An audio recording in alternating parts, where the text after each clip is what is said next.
a warm welcome to everyone. Let us invite Ethan Matthew SDS to deliver the welcoming remarks.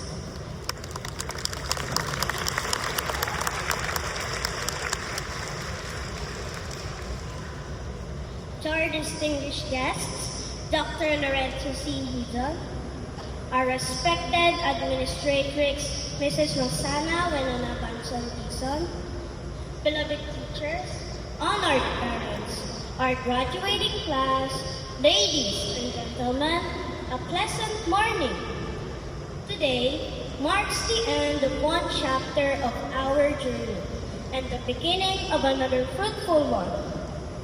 Our school became more than just a place where we study and hone our talents and skills, where we grew, discovered our talents, and built lasting friendships worthy to treasure in our heart.